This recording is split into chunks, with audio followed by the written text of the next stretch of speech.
Bonjour à toutes et à tous. La psychologie noire du vendeur. Personne ne parle de ça, parce que c'est inconfortable, parce que ça fait peur, parce que ça oblige à se regarder sans filtre. Mais la vraie fatigue n'est pas physique, elle est mentale. Parce que ce qui t'épuise, c'est pas le nombre d'appels, c'est pas le nombre de refus, c'est pas la pression des objectifs.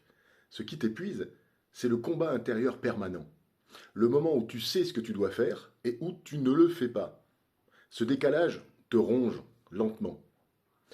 Le cerveau du vendeur en difficulté, il fonctionne ainsi. Déjà, il anticipe l'échec avant l'action. Ensuite, il dramatise le rejet.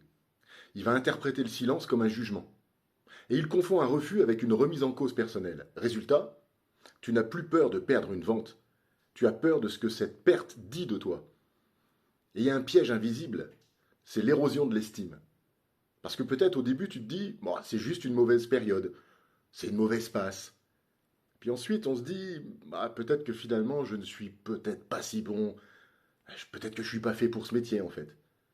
Et ensuite vient la liste des questions beaucoup plus noires, dans le style, à quoi bon? À quoi bon insister? Pourquoi continuer? Et sans t'en rendre compte, tu changes. Tu poses moins de questions, tu proposes beaucoup plus timidement, tu baisses ton prix beaucoup plus vite, et tu évites les décisions tranchées. Pas parce que tu es mauvais, mais parce que tu te protèges. Donc il y a une vérité qui est brutale, c'est que la majorité des vendeurs ne quittent pas le métier, ils s'éteignent à l'intérieur tout en restant en poste. Ils exécutent sans conviction, ils parlent sans impact, ils avancent, mais sans présence. Ils sont là, mais absents. Ceux qui tiennent ont compris une chose glaçante, je dirais. C'est que le doute ne disparaîtra jamais. La peur ne disparaîtra jamais. L'envie d'abandonner reviendra toujours. Donc la différence n'est pas mentale, elle est relationnelle. Ils ont cessé de négocier avec leurs émotions. Ils ne cherchent plus à se sentir prêts, ils agissent pendant qu'ils tremblent. Donc ce n'est pas le rejet qui détruit un vendeur, c'est l'histoire qu'il se raconte après.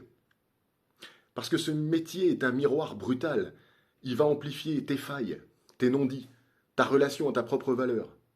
Soit tu apprends à te tenir droit dans l'inconfort, soit tu passeras ta carrière à chercher des excuses, élégantes, mais pour ne pas avancer. Donc le vendeur qui survit n'est pas le plus confiant, c'est celui qui a appris à ne plus se fuir. Bonne journée, à bientôt. Abonne-toi et partage. Au revoir.